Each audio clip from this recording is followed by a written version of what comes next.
My brother got my fiancée pregnant before our wedding. My family wants forgiveness, but I chose silence. I wish I could say this was just some overblown Reddit drama or a bad dream, but this is my life, and it shattered in slow motion. For the record, I don't care if people believe me or not, some truths are so outrageous. They sound like fiction, but I'm done holding it in. This story isn't just about betrayal.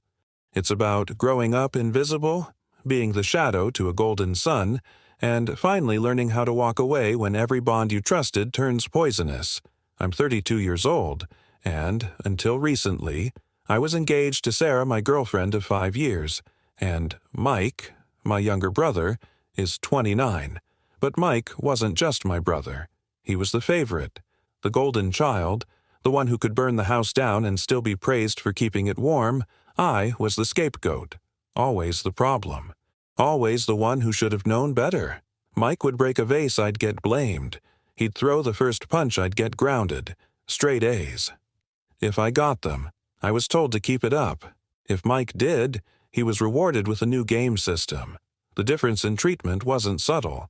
It was a flashing neon sign in every room I stepped into growing up. My parents, Tom and Linda, always had an excuse ready. Mike needs more attention. Mike's younger. Mike's just sensitive. But to me, it felt like I was less than nothing, like I had to earn every breath I took under their roof while Mike floated through life on a red carpet of undeserved praise. When I finally got into a good college with a partial scholarship, I got a nod and a "that's nice." When Mike chose a community college, they threw a party and bought him a car. Meanwhile, I biked 10 miles daily to a part-time job, just trying to stay afloat. I moved out as soon as I could. I worked 2 jobs, took out loans, and scraped my way through school. Mike dropped out after 1 semester, said college wasn't his thing. My parents clapped him on the back, proud of him for knowing himself. Then they funded one failed business idea after another, each more ridiculous than the last. Holidays were the worst. Every dinner, they'd find some way to jab at me while praising Mike. Still, at that entry-level job, Mike's thinking about launching a new venture. He's such an entrepreneur. Never mind that he was draining their retirement fund while I was building a steady career. And despite all that, I still tried to be his brother. I reached out, I texted, I called, I tried to have a relationship, but Mike treated everything like a competition. If I got a promotion, suddenly he had a big opportunity brewing. If I mentioned dating someone, he'd magically be in a serious relationship. That's how I met Sarah. She was a friend of one of Mike's short-lived flings. We connected instantly. She was smart, compassionate, had this dry sense of humor that could disarm you in seconds, and she was breathtakingly beautiful. For the first time in my life, I felt chosen, seen. Naturally, my parents didn't approve. My mom made little jabs about Sarah being out of my league. My dad muttered that she must have bad taste. But Mike, he was oddly invested, always asking about her, too interested, in hindsight. But I was just happy someone in my family showed interest in my happiness. Sarah and I moved in together a year into dating. Life was good. We had careers. We traveled. We planned a future. For once, I believed I could have the kind of life I used to dream about in my tiny dorm room. A partner, a home, maybe even kids one day. On our 4th anniversary, I proposed. Nothing fancy, just a quiet dinner, heartfelt words, and a ring I'd spent months saving for. When she said yes, I felt like I'd finally arrived, like all the struggle and silence and pain had led me here, my family's reaction. Predictable, my mom forced a tight smile and said, "Oh, how nice." My dad didn't even look up from the TV, just grunted. Good luck with that. But Mike, he smiled too, a little too wide, a little too long, like a wolf who just caught the scent of blood. I chalked it up to nerves and brushed it off. The next year flew by in a whirlwind of wedding planning and work. We were saving up for the big day and a future house. We didn't have as much time together, but I figured it was just one of those busy seasons couples go through. But Sarah started pulling away. She'd spend hours on her phone, laughing at texts she'd say were from work. She went out more, came home later, sometimes smelling of wine and a cologne I didn't wear. but I trusted her. Completely. I never even considered that she might be cheating, let alone with Mike. Then the nausea started, the mood swings, the weird silences. I actually got excited maybe she was pregnant. We hadn't planned it, but we'd talked about kids someday. I started dreaming of nursery colors, imagining her holding a tiny hand. One night, she sat me down, face pale, eyes full of tears. She was pregnant, but it wasn't mine. I stared at her, numb. We hadn't been intimate in a while, busy schedules, exhaustion. But it never crossed my mind that she'd stray. I asked, who? She hesitated, then whispered the name like it was poison. It's Mike. My chest collapsed inward. I couldn't breathe, couldn't think, just one thought. Echoing louder than any scream, they broke me. My brother and the woman I loved broke me. I thought I had reached my breaking point. But then, Sarah had the audacity to say she hoped we could all be friends for the sake of the child. Friends. With her. With Mike. After they detonated my entire world, I'm at war with myself. One part of me wants to vanish, leave the state, change my name, disappear so thoroughly that no trace of this life follows me. But another part burns wants to stay, to stand tall in the face of this madness and force them all to confront just how twisted this situation really is. But honestly, I'm exhausted. Betrayal has seeped into every corner of my life, my peace, my sleep, my sanity. I can't be alone with my thoughts for too long. They spin into dark, suffocating spirals. I haven't even tried to date again. The idea of trusting someone that deeply again makes my chest tighten with fear. I don't know if I ever can. Friends have ghosted me. Not because I did anything wrong, but because I wouldn't play nice.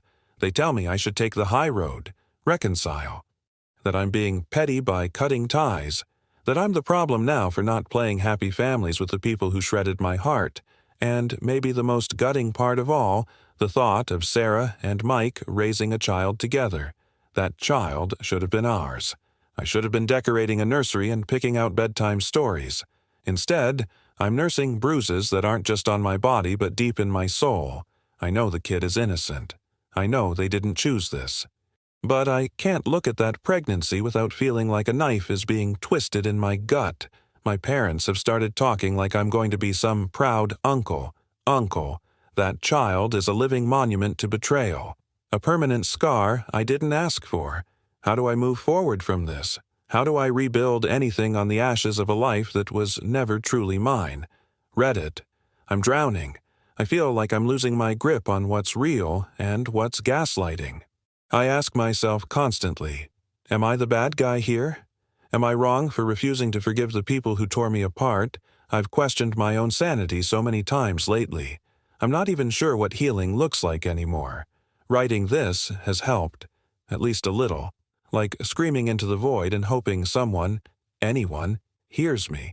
2 weeks later, the restraining order hearing was a disaster. I thought it would be simple. Mike harassed me. My parents stalked me at work. I had receipts. But of course, they showed up with a high-powered lawyer and spun the narrative I was emotional, overreacting, trying to destroy the family over a misunderstanding. A misunderstanding. Like Mike just tripped and fell into my fiancée. Luckily, the judge wasn't buying it. After listening to everything, she granted the restraining order. Still, the damage was done. My mother sobbed dramatically in court. My father stared at me like I'd just killed someone. And Mike, he glared at me with such hatred. I felt the chill in my bones. As we left, Mike tried to confront me. My lawyer stepped in. Mike just smirked and said, "This isn't over." And then came the final straw. I was in the middle of a client meeting at work when my assistant called me down to the lobby. My mother was there causing a scene. She brought baby pictures of Mike and me. She was telling my coworkers about our beautiful bond, how we used to bathe together. I was mortified. I walked straight up to her and told her if she didn't leave, I'd call the police. Her face crumpled like I'd slapped her, but I didn't flinch. Security escorted her out while I cleaned up the emotional wreckage with my boss and colleagues, and just when I thought I could finally breathe, Mike showed up at my gym. I didn't see him until he was already taunting me, laughing, saying I couldn't hide behind a restraining order. I warned him to leave. He didn't. He said he'd report me for threatening him. I snapped. My fist connected with his jaw before I could even think. We went at it, two grown men, reduced to a childhood brawl with no parents to stop it. I got some hits in. So did he. It took the staff to break us apart. Blood, swollen faces, shouts echoing off the walls. I ran, got in my car, hands still shaking when the phone rang. Sarah. She screamed at me for breaking Mike's nose, said he might need surgery. I laughed. Laughed because the absurdity had reached a level I couldn't process. She cried, claimed the baby could feel her stress, and called me selfish. I hung up and blocked her. The fallout hit fast. My phone exploded. Support, hate, opinions from every corner. Sarah's parents messaged again. They were still on my side, still heartbroken over what she'd become, but Mike, he filed assault charges, even though he violated the restraining order, even though he provoked me. My lawyer says we can fight it, and we're pressing our own charges in return, but it's humiliating. Sitting in a police station, showing them bruises, explaining why you punched your own brother, explaining that sometimes trauma doesn't make you wise, it just makes you break. The gym banned us both for life. I can't blame them. It was one of the few places I felt in control. Now it's gone too, and just when I thought there was no one left to lean on, my cousin Amy called. I thought the worst was over. But betrayal has a way of echoing long after the initial blow. A few days ago, my cousin Amy called. She's one of the few family members who never wavered in supporting me, and she's paid the price.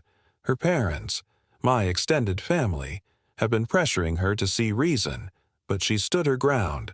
That loyalty, I'll never forget it. She told me something that lit a fresh fire under my skin. My parents have been spreading lies, telling anyone who will listen that I'm mentally unstable, that Sarah and Mike only got together after Sarah and I split, that I'm just a jealous ex, bitter and clinging. According to Amy, some people aren't buying it, but a few are, and it's infuriating. I've worked so hard to stay afloat, but how do you heal when people keep shoving knives into the wounds? Work hasn't exactly been a refuge either. Ever since the incident in the lobby with my mother and the gym fight that went semi-viral on local social media, I've felt the shift in the office. The side glances, the strained silences. Then my manager called me in. He said he valued me as an employee, but thought it was best for me to take a paid leave of absence, a personal sabbatical. He called it. It wasn't a conversation, it was a decision already made. I nodded, packed up my desk, and left with my dignity in shreds. As I walked out, I heard two co-workers whispering about the brother and the pregnant fiancée. I slammed the door on my way out louder than I needed to. It was petty, sure, but in that moment, it was all I had. Since then, I've been taking long drives at night, no music, no destination, just empty roads and silence. Sometimes I end up parked in front of the old apartment Sarah and I shared, just sitting there, staring up at the window where I once imagined we'd raise a family. Now it's just another ghost. But then, something unexpected happened. Sarah's younger sister, Emma, messaged me. I almost ignored it. I thought it might be a trap, but curiosity got the better of me, and to my surprise, Emma wasn't there to defend Sarah. She was furious, disgusted. She told me Sarah and Mike were living together like nothing had happened, spinning their fairy tale to anyone who would listen. Sarah was telling people that she and Mike were soulmates, that their love was fate. It made me sick, but I thanked Emma. Information is power, even if it hurts. Then came the social media storm. Someone, probably one of Mike's friends, posted about our gym fight in a local Facebook group. No names, but plenty of details. People figured it out fast. The comment section was a war zone. Some defended me. Others called me unhinged. One night, after too many beers, I scrolled through the chaos and then hurled my phone across the room, cracking the screen. That was the moment I deleted every account. Facebook, Instagram, Twitter, gone. I don't need the noise. I don't need people I haven't spoken to in years pretending they care, fishing for drama. But the truth had already settled in. I can't stay here. There are too many memories. Too many chances I'll run into Sarah, or Mike, or worse, my parents. So I started looking into job transfers. My company has an office in Seattle. Rainy, gray Seattle. Not my dream location, but right now I'd move to the edge of the earth just to breathe again. Then came the final straw. I checked my mailbox one afternoon and found a letter. From Sarah. I almost threw it away, but I opened it. Inside was an ultrasound photo. And a note.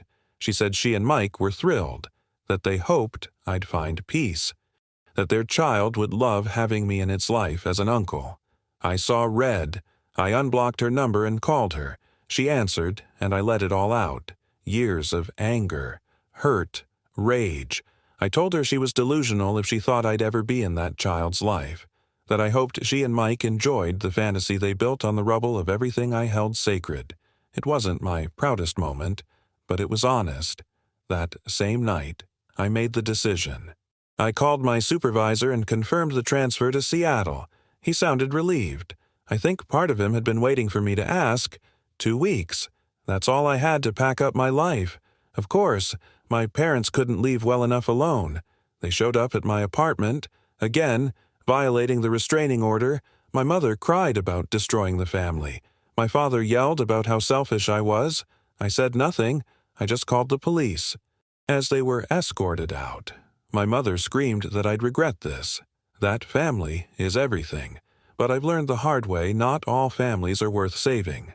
Mike didn't contact me directly but posted some smug message online about rising above the hate, painting himself as the victim.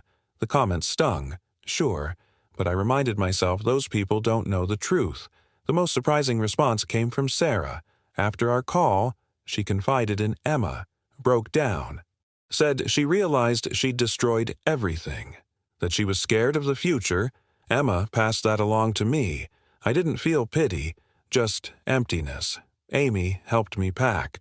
She also told me something I'd waited my whole life to hear. My aunt, my mom's own sister, finally confronted them, called out their favoritism, told them this was the price they paid for ignoring me, for idolizing Mike. It didn't fix the past, but it mattered. Legally, everything's still ongoing. My lawyer is optimistic. He thinks my cross-country move will help my case, showing I'm not a threat, just a man trying to rebuild. The charges Mike filed, we're confident they'll crumble under the weight of his violations. As I sit here now, surrounded by boxes, preparing for the next chapter of my life. I'm not healed, not yet, but I'm finally turning the page. Seattle awaits. A new city, a new story. One where I'm no longer the guy whose brother ruined his life, but the man who chose to rise above it all. This story is a powerful reminder that sometimes the people who are supposed to love and protect us can also be the ones who hurt us the most, and that healing often begins with walking away from those who continue to cause harm.